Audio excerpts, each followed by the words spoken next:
Olá, bem-vindo a mais uma videoaula do nosso trabalho. Hoje, dando continuidade à segunda parte do tema dos espíritos, vamos falar a respeito das diferentes ordens de espíritos, um tema que é muito importante para a gente entender como são as relações no mundo espiritual. Que tipo de sociedade se forma nesta outra dimensão da vida? Será que essa sociedade que se forma é semelhante à nossa, com hierarquias por condição social, por condição econômica, por grau de instrução? O que será que vale nessa sociedade que pertence a esse mundo que é pré-existente, que sobrevive a essa nossa organização material? Então vejamos. Lá existem diferentes ordens de espíritos ou classes, como quiserem, né? Diferentes tipos de espíritos. E eles vivem nessas ordens de acordo com o seu nível de evolução. Então, tá? A gente usa muito essa imagem da escada para explicar como é essa questão das ordens dos espíritos, porque elas não são fechadas, elas não são estanques, né? É uma coisa dinâmica, depende de cada um a sua evolução. E essa questão das ordens às quais os espíritos pertencem, não pensem que elas ficam restritas apenas ao mundo espiritual. Não.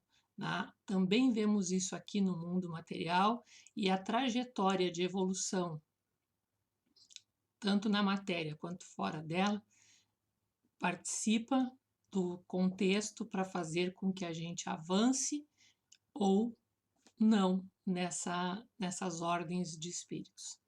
Então, as ordens ou graus de perfeição dos espíritos, elas possuem um número determinado? Não, tá? Elas são em um número ilimitado, porque entre elas não há linhas de demarcação traçadas como barreiras, de sorte que as divisões podem ser multiplicadas ou restringidas livremente. Todavia, considerando-se os caráteres gerais dos espíritos, elas podem reduzir-se a 3 principais. Na primeira, colocar-se-ão os que atingiram a perfeição máxima, os puros espíritos. Formam a segunda os que chegaram ao meio da escala. O desejo do bem é o que neles predomina.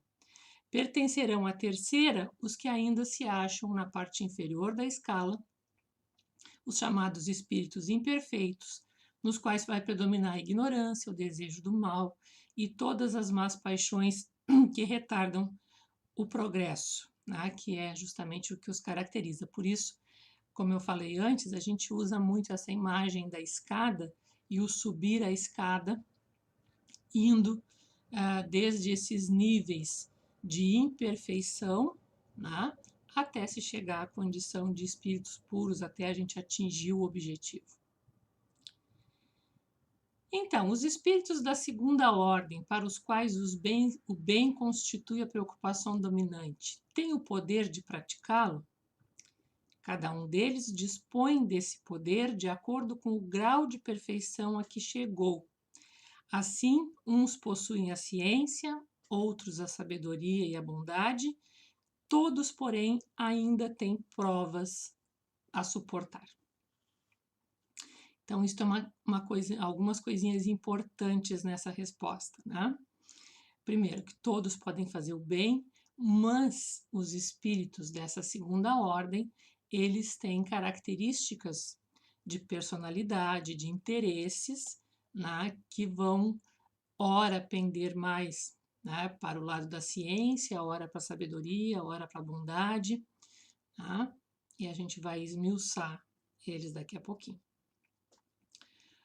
Os de terceira ordem são todos essencialmente maus, tá? Aqueles que a gente viu lá, os imperfeitos.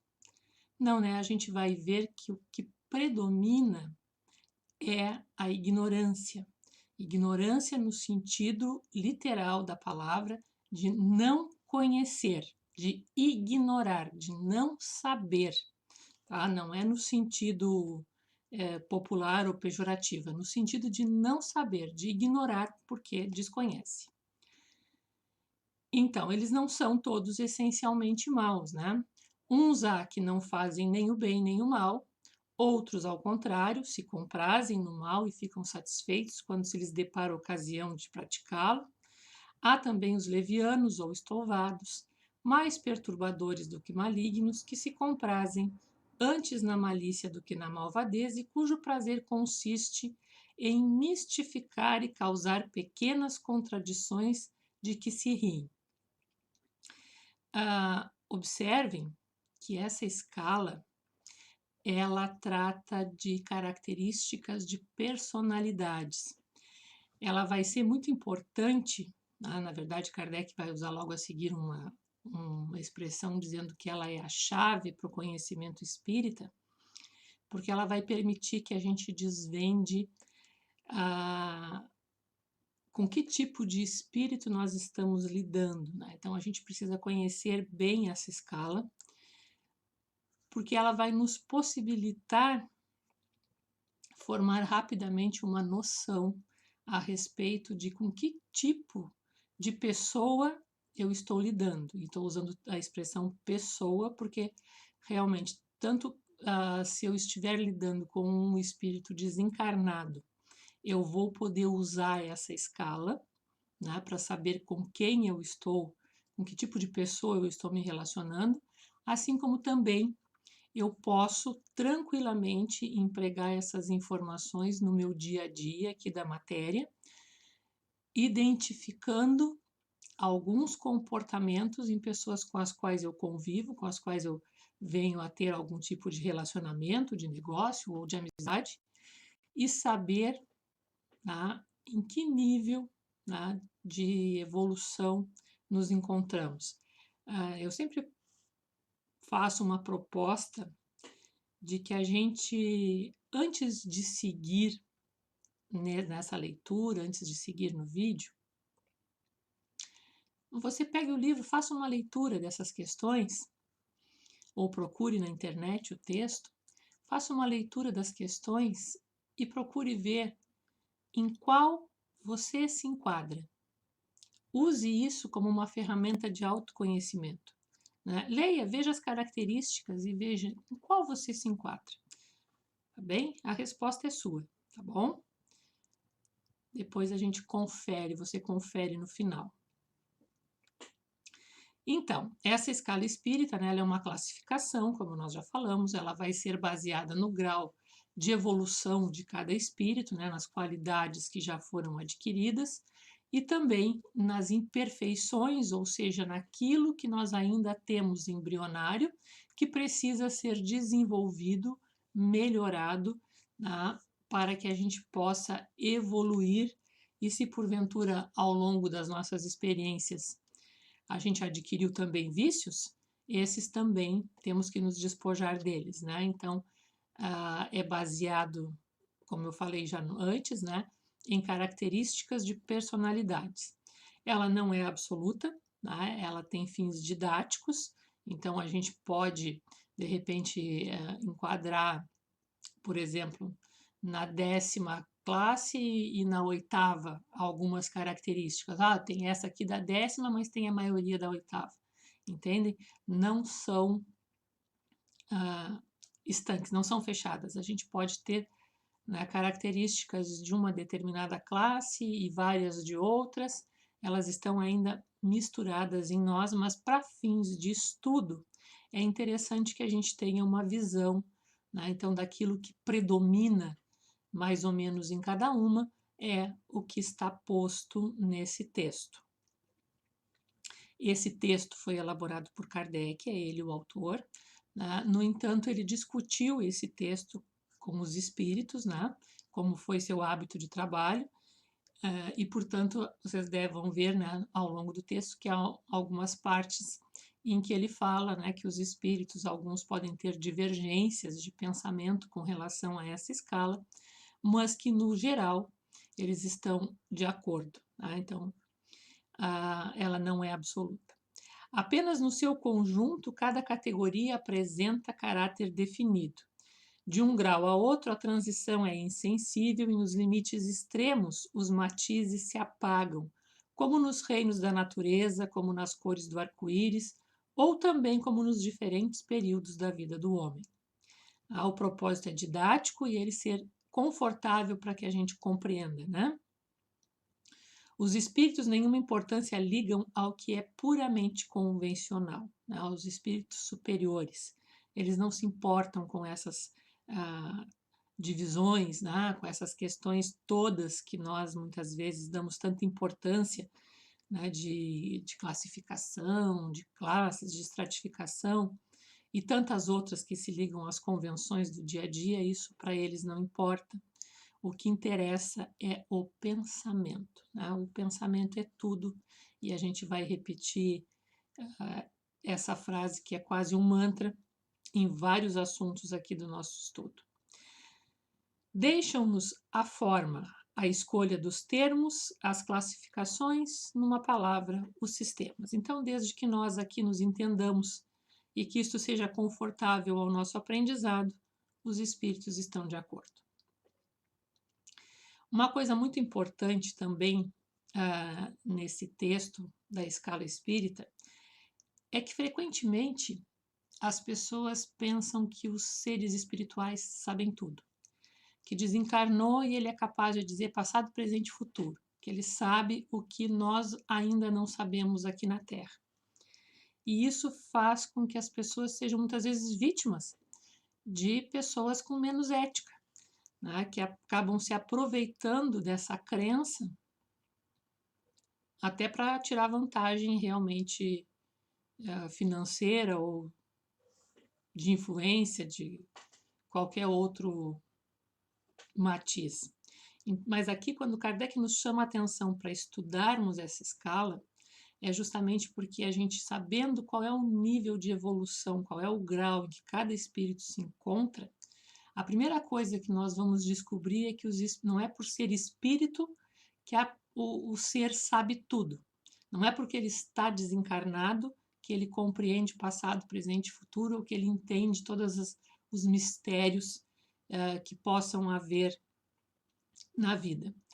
Porque assim como existe entre nós humanos pessoas de diferentes níveis e condições de conhecimento e capacidade intelectual, o mesmo se dá no mundo espiritual, porque, como já falamos, o mundo espiritual nada mais é do que a coletividade de pessoas, nós que morremos, que falecemos, que desencarnamos e continuamos sendo o que somos. Então, o mundo espiritual é em tudo muito semelhante ao mundo material.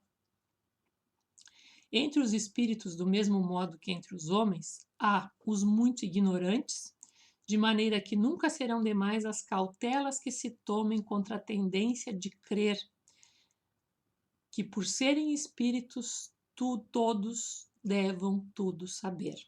Não é assim. Tá? Não inventamos os espíritos, nem seus caráteres. Vimos e observamos, julgamo-los pelas suas palavras e atos. Depois os classificamos pelas semelhanças, baseando-nos em dados que eles próprios nos forneceram. Então, aqui é Kardec falando de como ele estruturou essa escala. Os espíritos, em geral, admitem 3 categorias principais ou 3 grandes divisões.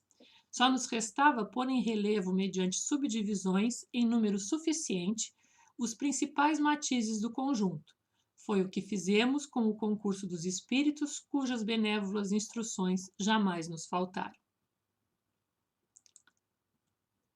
Então, a gente pode formar aqui um desenho, né? Nós temos a terceira ordem, que são os espíritos imperfeitos, caracterizados pela predominância da matéria e pela propensão para o mal. Vamos ter os espíritos de segunda ordem, cuja característica geral será a predominância do espírito sobre a matéria e pelo desejo do bem. Esses são os bons espíritos. Vejam a transformação. Os espíritos de terceira ordem predomina o interesse material sobre as questões do espírito. Nos espíritos de segunda ordem, predomina o oposto, predomina o espírito sobre as questões da matéria. E a gente depois vai discutir alguns exemplos disso. E por fim, os espíritos de primeira ordem, eles já transcenderam, tá, aos de segunda. Então, já não há mais a questão da predominância, eles já dominaram a matéria, já passaram por ela, não exerce mais nenhuma influência sobre eles, e eles atingiram o grau supremo da perfeição que nos é possível enquanto filhos de Deus, né, enquanto criaturas. Então, assim é a nossa evolução. Tá? Nós começamos como espíritos de terceira ordem, simples e ignorantes, e o nosso destino é chegarmos à condição de espíritos puros, de espíritos de primeira ordem. Para isso, existem as nossas diversas existências, que é o processo reencarnatório, que também falaremos nos próximos vídeos. Então, a importância dessa escala, nós já havíamos feito um comentário, né? Que esse auxílio ele torna fácil para nós determinarmos a ordem, assim como o grau de superioridade ou de inferioridade dos que possam entrar em relação conosco e, por conseguinte, a confiança e a estima que mereçam. Né? Então, isso é importantíssimo. Nós precisamos conhecer os espíritos com os quais nós nos relacionamos para saber qual é, né, o grau de confiança que nós vamos desenvolver nessa relação. Não pode ser uma coisa instantânea, porque isso não existe. Mesmo nas nossas relações, quando nós conhecemos uma pessoa, mesmo que a gente tenha aquela simpatia instantânea, vai ser com o conhecimento, com a convivência, que nós vamos realmente desenvolver um relacionamento de maior intimidade com essa pessoa. A mesma coisa se dá entre os médiuns e os espíritos com os quais trabalham.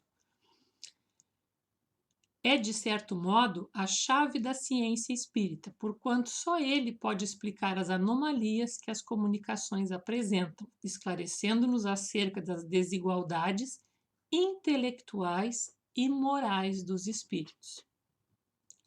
Faremos, todavia, notar que estes não ficam pertencendo exclusivamente a tal ou tal classe, sendo sempre gradual o progresso deles e muitas vezes mais acentuado num sentido do que em outro, e pode acontecer que muitos reúnam em si os caracteres de várias categorias, o que seus atos e linguagem tornam possível apreciar-se. Então, uma outra questão que é muito importante é a gente prestar atenção na linguagem das pessoas, na maneira como elas expõem os seus pensamentos. Mesmo na escolha das palavras, no uso maior ou menor de um vocabulário, nas expressões chulas, tudo isso revela o que ela é por dentro, que tipo de sentimentos, que tipo de pensamentos ela carrega, né? Qual é o nível de evolução daquela pessoa. A gente tem que ver, não é somente a forma, não estou aqui me referindo ao emprego correto da gramática de qualquer idioma, mas sim ao pensamento, né? Ao fundo, que as ideias sejam expressas, que as ideias expressas tenham coerência, tenham sentido, tenham lógica, e que isso seja feito de uma maneira educada, de uma maneira simples, porém acessível, respeitosa, de boa convivência, tá? Sem grosserias.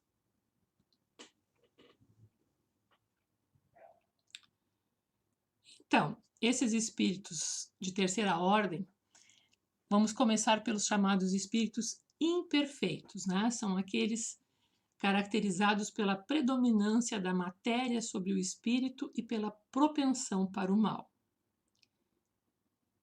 Qual é o caráter geral desses espíritos imperfeitos? Predominância da matéria sobre o espírito. Isso a gente tem que começar a analisar nas nossas escolhas do dia a dia. Se eu tenho duas opções ou mais opções, tá? Vamos pegar duas para ficar mais simples. Eu tenho duas opções. Essas duas opções são um tanto quanto opostas. Digamos que eu tenha uma escolha que vai dizer com respeito à minha vida material e a outra vai dizer com questões de espiritualidade, de valores maiores. Então, como eu posso pensar o que vai predominar? Se vai predominar a matéria ou se vai predominar o interesse do espírito? Nesse momento, né, em que eu estou gravando esse vídeo, em que nós vivemos a pandemia do Covid-19,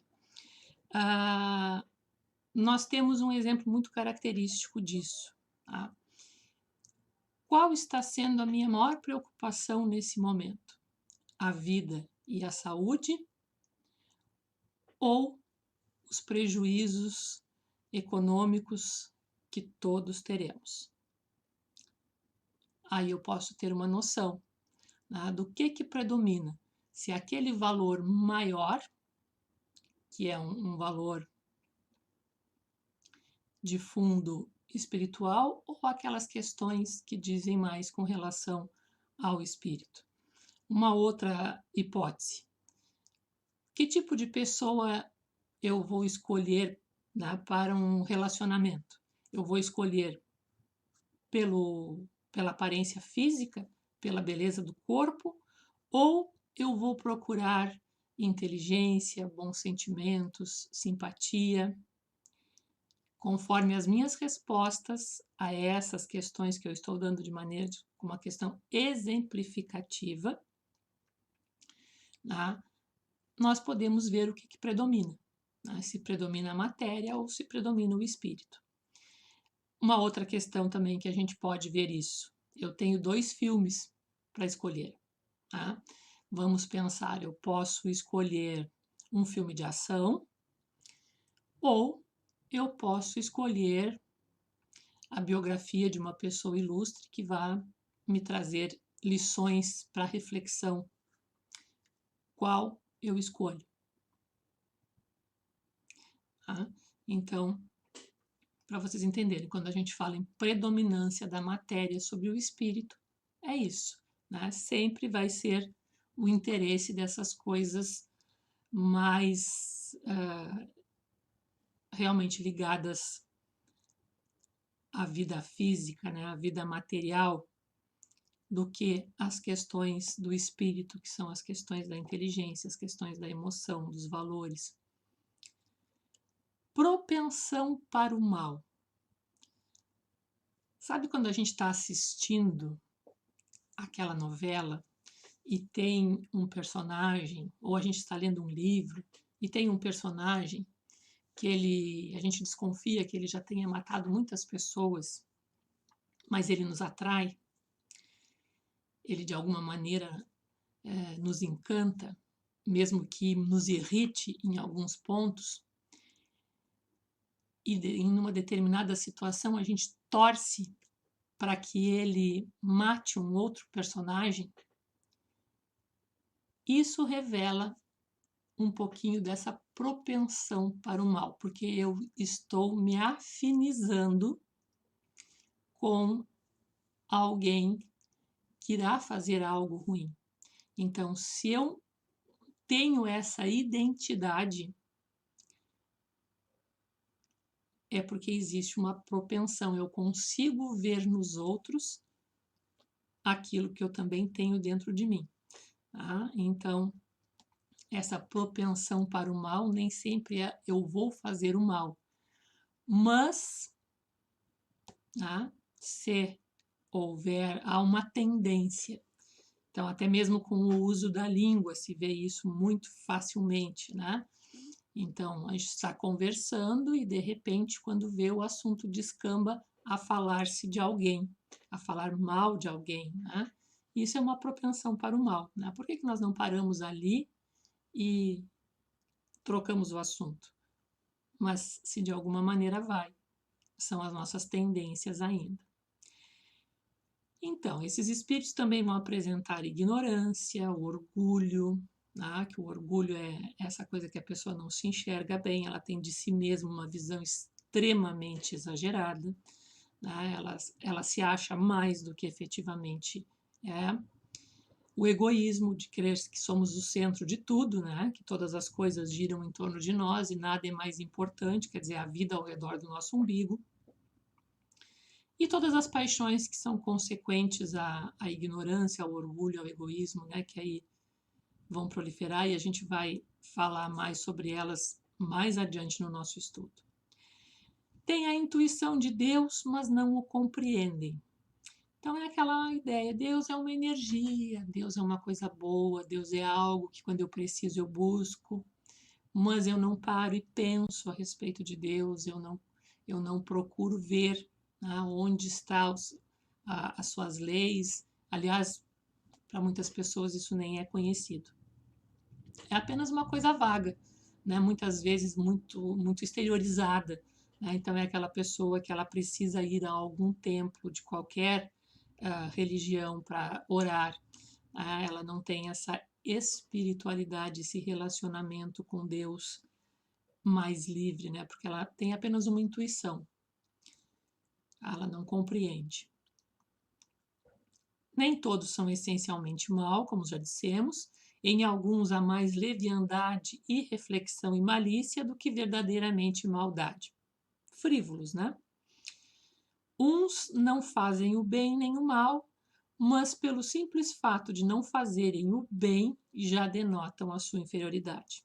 Outros, ao contrário, se comprazem no mal e rejubilam quando uma ocasião se lhes depara de praticá-lo. A inteligência pode achar-se neles aliada à maldade ou à malícia, e aí é grave, aí a gente vai ter aqueles chefões da máfia, né? Seja, porém, qual for o grau que tenham alcançado de desenvolvimento intelectual, suas ideias são pouco elevadas e mais ou menos abjetos seus sentimentos, né? Então é muito materializado. Restritos conhecimentos têm das coisas do mundo espírita, e o pouco que sabe se confunde com as ideias e preconceitos da vida corporal.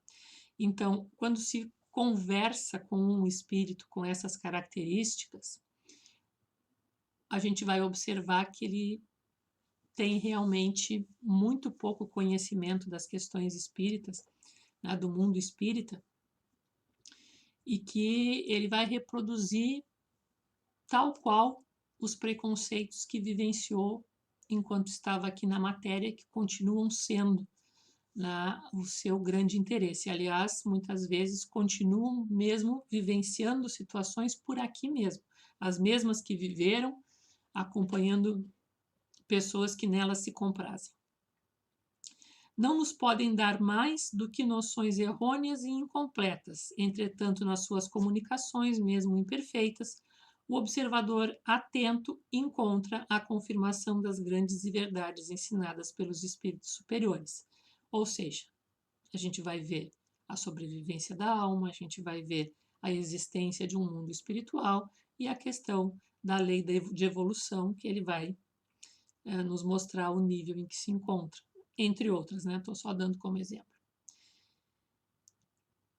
Ainda sobre eles, né? A linguagem de que usam, se lhes revela o caráter. Então, aquilo que eu já comentei, né? Muita atenção na linguagem. As pessoas revelam o que são pela fala, né? Pela maneira como se expressam, não só por palavras, mas por todas as formas com as quais nós nos comunicamos, né? Pela aparência física no geral, pelos seus gestos, pelo olhar, por todas as maneiras, né, em que a linguagem do corpo se manifesta, né, e o caráter do espírito se revela. Todo espírito que em suas comunicações trai um mau pensamento pode ser classificado na terceira ordem.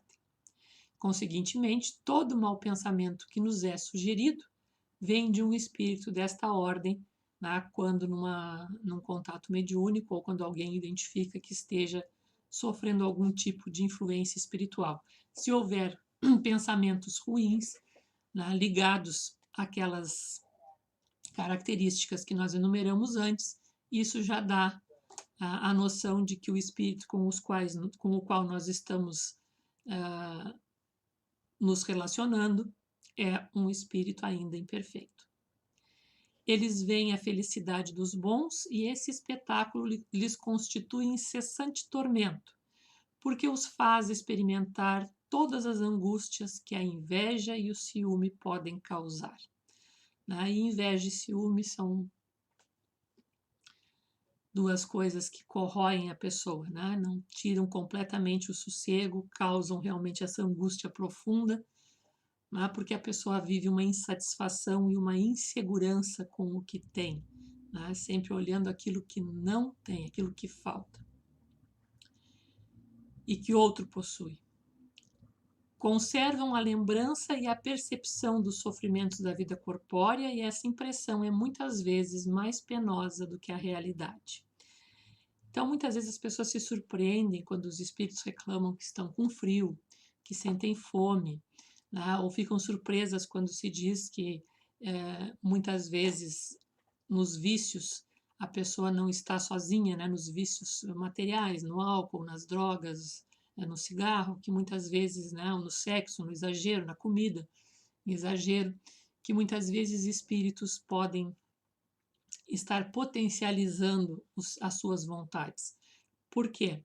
Porque eles guardam essas necessidades, eles têm a percepção ainda de sentirem isso. Eles estão muito apegados a essa vida material. Então, eles ainda têm isso como sendo uma realidade. Ou em outras situações, mesmo que eles tenham desencarnado, vinculados a uma situação de abstinência, a uma situação de doença, a uma situação de violência, eles ainda vão reclamar as dores, os ferimentos, como se encarnados estivessem. Isso é muito frequente. Sofrem, pois, verdadeiramente pelos males de que padecem em vida e pelos que ocasionaram aos outros também. Então, muitas vezes também vai surgir aqui o arrependimento. Então, vão se punir pelo que fizeram a outras pessoas quando tomam consciência disso. Agora, uma coisa importante, isso é um sofrimento moral.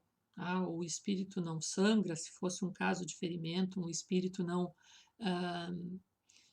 tem mais um câncer, vamos dizer assim, ele não tem mais, ele não vai mais segurar um cigarro ou um copo de bebida, mas ele tem a sensação de que ele precisa daquilo ou a sensação daquela dor, daquele sofrimento que ele experimentou, e como isso é moral, isso é muito mais intenso do que o físico.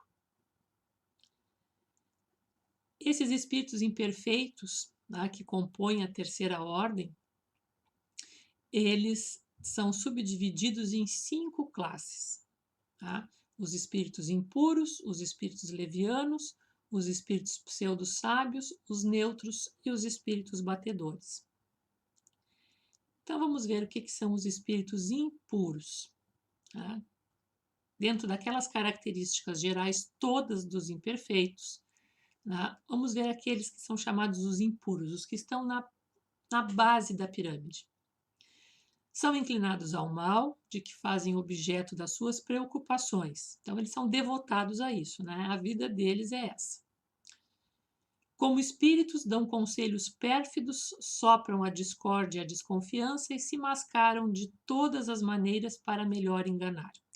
Ligam-se aos homens de caráter bastante fraco para cederem às suas sugestões, porque é preciso que exista uma coisa chamada afinidade. Então, nenhum espírito dessa categoria, dessa classe, vai se ligar a alguém que não tenha afinidade com essa classe. Em termos de espiritualidade, não é como a lei conhecida de que os opostos se atraem, aqui são os iguais que se atraem. Então, ligam-se aos homens de caráter bastante fraco para cederem às suas sugestões, a fim de induzi-los à perdição, satisfeitos com conseguirem retardar-lhe o adiantamento, fazendo-o sucumbir nas provas por que passa. Nas manifestações, né, mediúnicas, dão-se a conhecer pela linguagem a trivialidade e a grosseria das expressões, nos espíritos como nos homens, é sempre indício de inferioridade moral, senão também intelectual. Né? Então, por isso, a importância da gente observar a linguagem, né, de como os espíritos se expressam, a forma e o conteúdo. Não estamos falando de gramática, estamos falando, né, a forma como socialmente se expressa. Suas comunicações exprimem a baixeza de seus pendores e tentam iludir, falando com sensatez, mas não conseguem sustentar por muito tempo o papel e acabam sempre por se traírem. Então, até pode começar um discurso bem, mas logo em seguida essa fala vai se perder e eles vão acabar se revelando. Como a gente pode identificá-los? Mais algumas características. Alguns povos os arvoraram em divindades maléficas, outros os desígnios pelos nomes de demônios, maugênios, espíritos do mal. Observem, alguns povos os arvoraram. Isso é construção cultural. Tá? Então, ao longo dos tempos, em alguns lugares ou épocas, as pessoas, identificando a existência de espíritos com essas características, passaram a denominá-los, né, de demônios, de maus gênios, de espíritos do mal. Mas isto é cultural. Tá? Quando encarnados, os seres vivos que eles constituem se mostram propensos a todos os vícios geradores das paixões vis e degradantes. A sensualidade, a crueldade, a felonia, a hipocrisia, a cupidez, a avareza sórdida. Então vejam, né? Quando encarnados, ou seja, eles são assim desencarnados, e quando encarnados eles não serão diferentes, eles vão manifestar o mesmo caráter moral. Fazem o mal por prazer, as mais das vezes sem motivo e por ódio ao bem. Quase sempre escolhem suas vítimas entre as pessoas honestas. São flagelos para a humanidade, pouco importando a categoria social a que pertençam. E o verniz da civilização não os forra ao opróbrio e à ignomínia. Muito bem. Vamos ver os espíritos levianos, que é a outra subdivisão. Tá? São ignorantes, maliciosos, irrefletidos e zombeteiros. Metem-se em tudo, a tudo respondem, sem se incomodarem com a verdade. Gostam de causar pequenos desgostos e ligeiras alegrias, de intrigar, de induzir maldosamente em erro por meio de mistificações e de espertezas. Então, são ignorantes no sentido de que não sabem tudo, tá? Não sabem muita coisa, nenhum de nós sabe, né?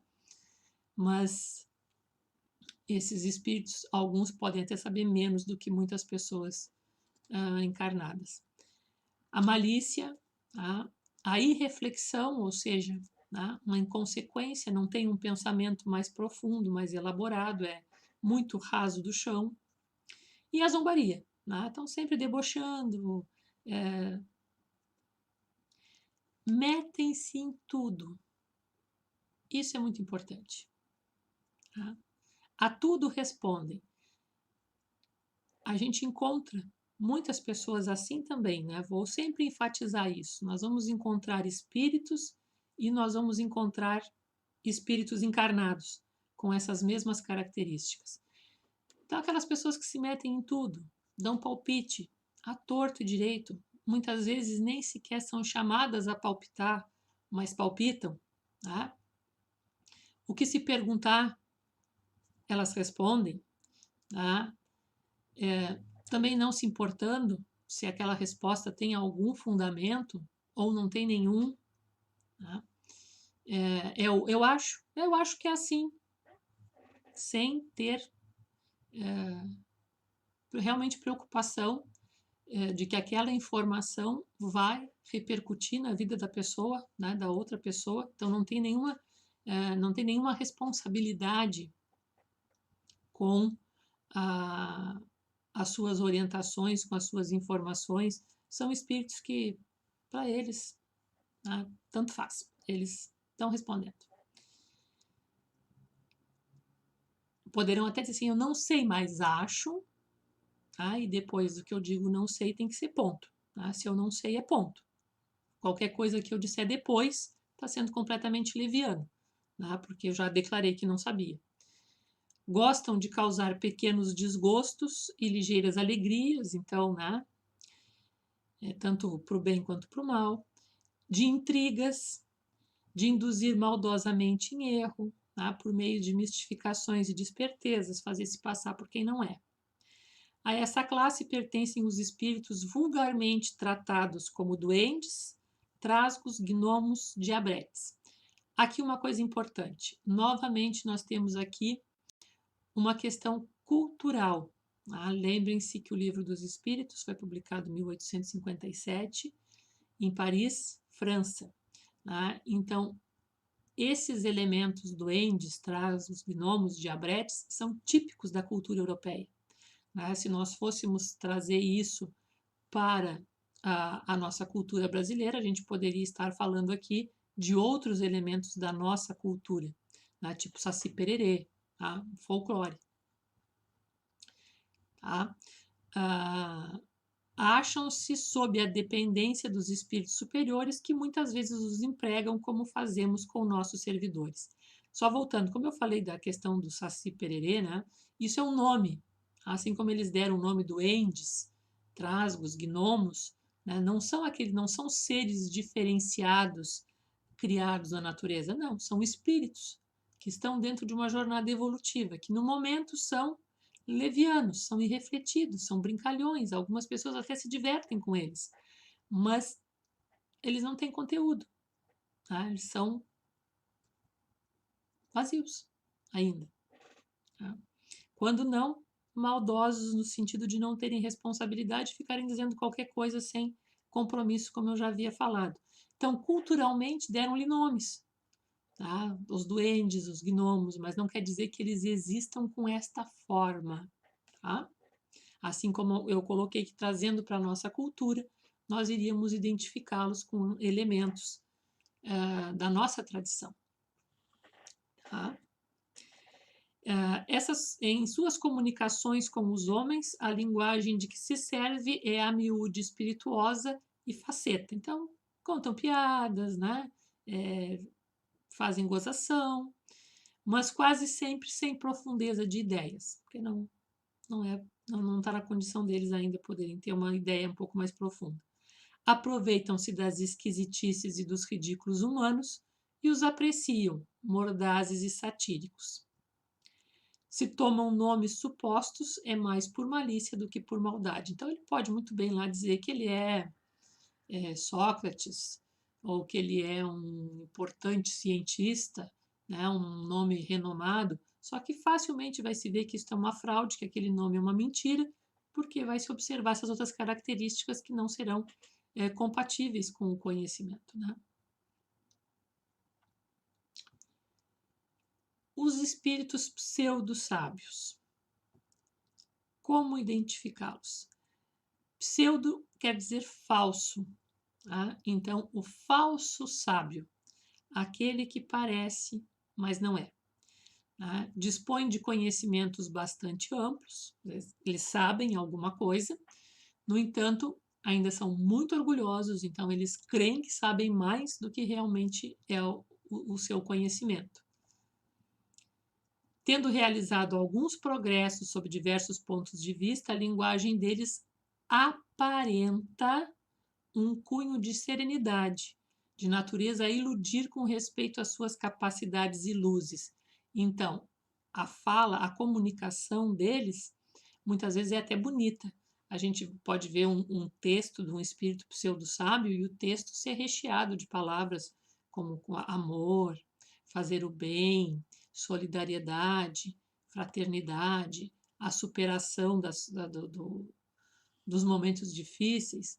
No entanto, lá pelas tantas, a gente vai ver que ele bota alguma coisa que absolutamente não tem como ter alguma comprovação. Então, lá ele arrisca lá fazer uma previsão. Tá? Tal coisa vai encontrar o seu fim em tantos dias. Isso é falso. Tá? Passa-se o tempo e aquilo não aconteceu. Então, aí a gente vê que isso é um pseudo-sábio. Ele não tinha conhecimento daquilo, mas ele falou. E como a linguagem estava bonita, muitas pessoas acreditam. Então, de novo, a importância daquilo que nós falamos no início, de se ter muito claramente que não é porque nós estamos observando uma comunicação de um espírito, seja ela falada ou escrita, que eu tenho que crer cegamente. Não, eu preciso usar da minha inteligência, da minha racionalidade para observar se aquela comunicação é de fato coerente. Observar esses critérios, essas características que a gente está falando aqui dessa escala e ver que grau de credibilidade esse espírito merece da minha parte. E também não termos pressa, né? A gente precisa dar tempo ao tempo para formar opinião sobre as pessoas, sobre os espíritos. Mas, em geral, isso não passa de reflexo dos preconceitos e ideias sistemáticos que nutriam na vida terrena. Então, aí mostra ainda essa inferioridade, né? É uma mistura de algumas verdades com os erros mais polpudos, através dos quais penetram a presunção, o orgulho, o ciúme e a obstinação de que ainda não puderam despir-se, né? Então, eles se revelam. Os espíritos neutros, tá? E vejam, nós estamos subindo. Né? Os espíritos impuros tinham características muito densas, né? Os espíritos levianos, já a própria palavra diz. Os pseudo-sábios, também acabamos de ver. E os espíritos neutros? Tá? Nem bastante bom para fazerem o bem, nem bastante maus para fazerem o mal. Na verdade, podem fazer ambas as coisas. Podem fazer o bem para muitas pessoas e podem fazer o mal para algumas outras, né? De diferentes formas. Então, pendem tanto para um quanto para o outro e não ultrapassam a condição comum da humanidade, quer no que concerne ao moral, quer no que toca à inteligência. Então, não são nem criaturas ainda iniciantes na questão da capacidade intelectual, mas também não estão no ápice, não estamos no ápice de nenhuma dessa pirâmide. Então, isto é a condição comum da nossa humanidade. Tão bom quando nós já estamos aqui. Tá? Essa é a condição mediana. Apegam-se às coisas deste mundo, de cujas grosseiras alegrias sentem saudade. E, por fim, os espíritos batedores e perturbadores nessa terceira ordem, que ela propriamente não é uma classificação, porque qualquer um destes outros níveis pode pertencer, pode executar essa tarefa, né? Esses espíritos batedores e perturbadores, né? Eles não formam essa classe distinta, como eu disse, podem pertencer a qualquer outra. E o que é importante neles? Né? Porque geralmente eles vão manifestar a sua presença através de efeitos físicos, batidas, pancadas, movimento de coisas, acender e apagar luzes sem que ninguém esteja presente, sem que tenha sido programada, sem que seja alguma questão tecnológica. Né? Então, eles vão fazer sentir a presença deles por movimentação de coisas físicas. Tá? Eles são ainda muito presos à matéria, tá? E por isso a gente colocou podem pertencer a qualquer uma daquelas outras categorias que a gente falou, tá?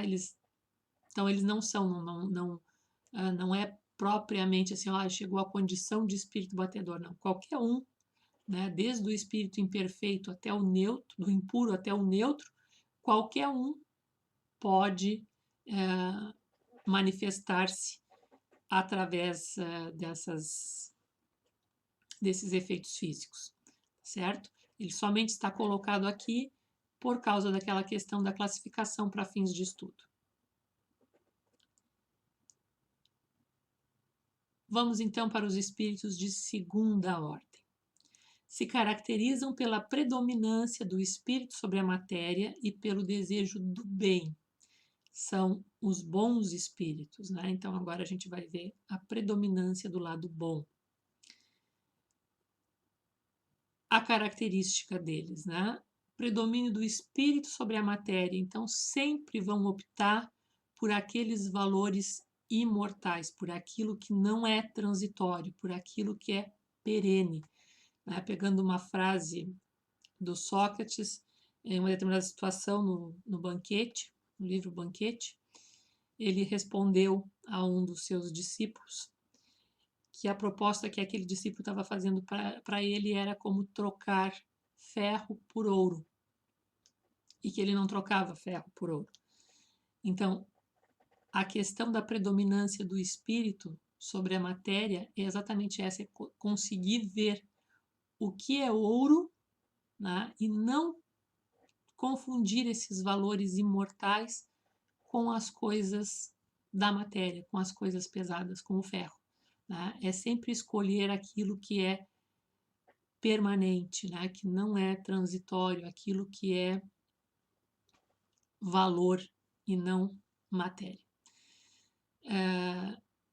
Neles predomina o desejo do bem.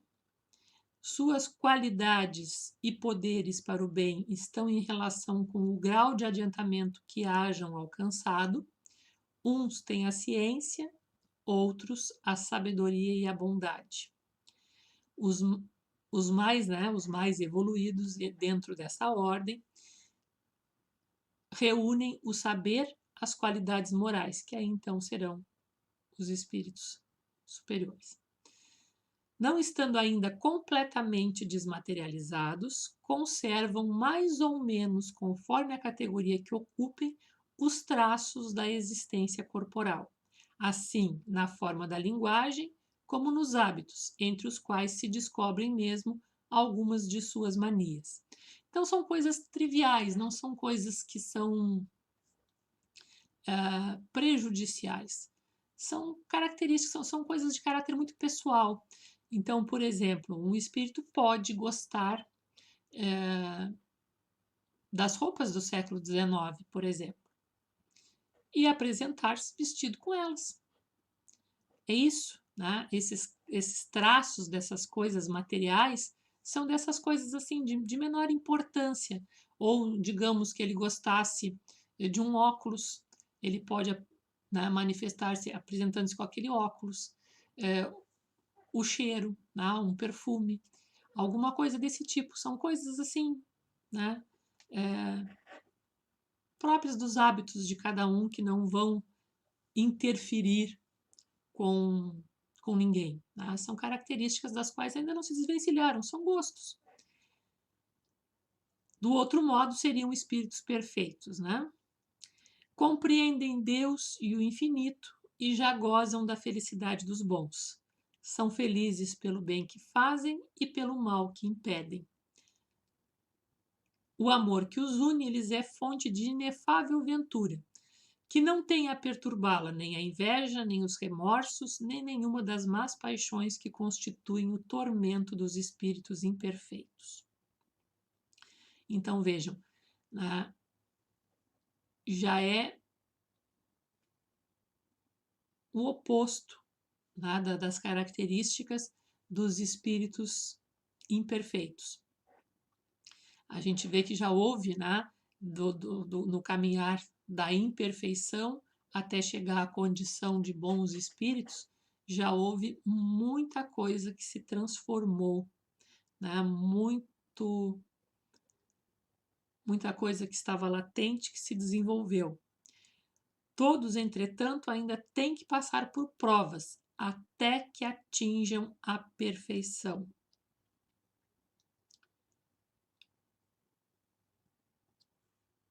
Como espíritos, suscitam bons pensamentos, desviam os homens da senda do mal, protegem na vida os que se lhe mostraram dignos de proteção e neutralizam a influência dos espíritos imperfeitos, sobre aqueles a quem não é grato sofrê-la. Quando encarnados, são bondosos e benevolentes para com seus semelhantes, não os movem o orgulho, nem o egoísmo ou a ambição. Não experimentam ódio, rancor, inveja ou ciúme e fazem o bem pelo bem. A esta ordem pertencem os espíritos designados nas crenças vulgares pelos nomes de bons gênios, gênios protetores, espíritos do bem. Então, de novo, é a questão cultural. Como os espíritos são uma força da natureza, se manifestaram desde sempre. Isto foi se formando na cultura dos povos, essas identificações e essas nomenclaturas que se criaram, bons gênios, anjos, até mesmo os aspectos, né? Que isso é criação humana, isso é criação cultural, isso é nosso. Em épocas de superstições e de ignorância, eles hão sido elevados à categoria de divindades benfazejas e podem ser divididos em 4 grupos principais. Então, a esse grupo dos bons espíritos pertencem os nossos protetores espirituais, né? Os nossos mentores espirituais. Eles já estão acima daquela condição mediana da humanidade. Tá? Por isso eles podem nos ensinar o caminho, porque já percorreram. Então, os espíritos benévolos. A bondade neles é a qualidade dominante, tem prazer em prestar serviços aos homens e protegê-los, né, em ajudar. No entanto, ainda são limitados os seus conhecimentos, embora saibam muito mais do que qualquer espírito dentro da terceira ordem. Esses espíritos ainda têm conhecimentos limitados, porque eles estão na primeira faixa de evolução da segunda escala. Hão progredido mais no sentido moral do que no sentido intelectual. Então, são aquilo que a gente chama assim, são bons, né? São benevolentes, têm essa tendência ao bem. E vejam aqui, né, nessa nova estruturação de pirâmide que se forma aqui no canto da nossa tela, que a gente pode ver que essa é a evolução de benévolo para sábio, de sábio para espírito de sabedoria e de espírito de sabedoria para espíritos superiores. É, parafraseando Lulu Santos, assim que caminha a humanidade. Desde aquela nossa estrutura da pirâmide da base anterior, né, dos espíritos impuros, nós vamos evoluindo nessas escalas e cada um desses é um passo, né, é uma nova etapa. Então, eles distinguem-se pela amplitude de seus conhecimentos. Então, esses já sabem bem mais do que os anteriores. Preocupam-se menos com as questões morais do que com as de natureza científica, para as quais têm maior aptidão.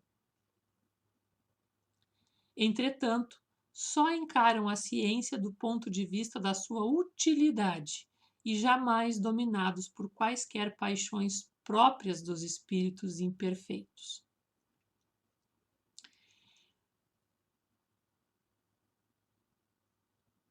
Então, vamos ver uma coisa. Provavelmente muitos de vocês já devem ter ouvido aquela frase muito frequente por quem frequenta um centro espírita, alguma instituição espiritualista, de que nós temos que evoluir com as nossas 2 asas, né? Isso é figura de linguagem, tá? Os 2 braços da evolução. De um lado, a questão intelectual, de outro lado, a questão moral. Vejam, toda a base anterior dos espíritos imperfeitos, nós vimos que quando se chega à condição mediana de neutralidade, nós ainda temos tendência para fazer o bem e para fazer o mal. Quando se passa à segunda ordem, já há uma predominância de bons sentimentos, de bondade. mas nós ainda temos conhecimentos limitados. São os espíritos benévolos. Os espíritos sábios são aqueles que também já estão na segunda ordem, eles têm mais conhecimento do que os espíritos benévolos na questão científica, que foi o que nós vimos na nossa lâmina anterior. Os espíritos, desculpe, foi o que nós vimos aqui, que a bondade neles é a qualidade predominante. Então, desenvolveu-se esse lado do aspecto moral, mas ele ainda não está em equilíbrio, porque ele ainda necessita desenvolver o aspecto intelectual, assim como os espíritos sábios são aqueles que desenvolveram a amplitude dos conhecimentos, que se preocupam mais com a ciência do que a moral, e para ela tem maior aptidão, e uma ciência feita com ética. Então vejam que lá na segunda ordem, essas duas famosas áreas da evolução ainda não se harmonizaram. Elas irão se harmonizar aqui. Espíritos de sabedoria. As qualidades morais da ordem mais elevada são os que os caracterizam. Sem possuírem ilimitados conhecimentos, são dotados de uma capacidade intelectual que lhes faculta juízo reto sobre os homens e as coisas.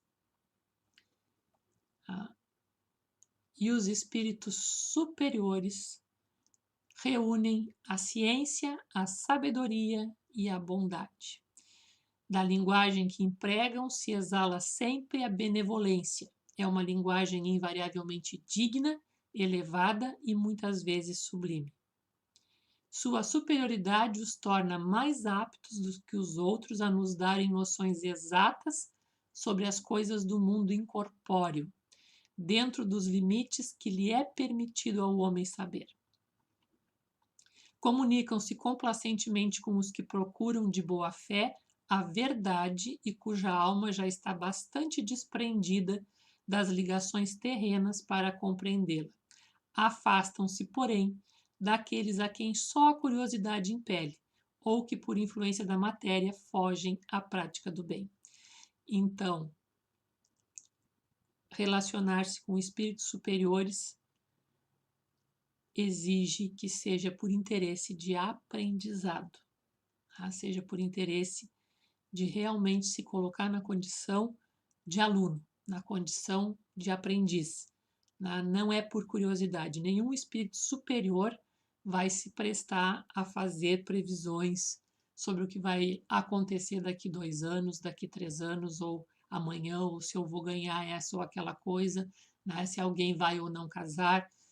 Essas questões, se o emprego vai melhorar, se eu vou conseguir um cargo assim ou assado, isso não é do interesse de espíritos superiores, eles não se envolvem com isso. Aliás, espíritos bons nenhum, porque isso são questões da matéria. Eles estão para nos ensinar, para nos orientar naquilo que é ouro, não no que é ferro. Então, eles vão nos orientar na questão do nosso desenvolvimento intelectual, do nosso desenvolvimento moral, das nossas virtudes, dos nossos conhecimentos e em como colocar tudo isso em prol de construir um mundo melhor onde quer que estejamos. Fora isso, não é do interesse deles. E observem uma coisa: quando, por exceção, encarnam na Terra, é para cumprir missão de progresso, e então nos oferecem o tipo da perfeição a que a humanidade pode aspirar neste mundo.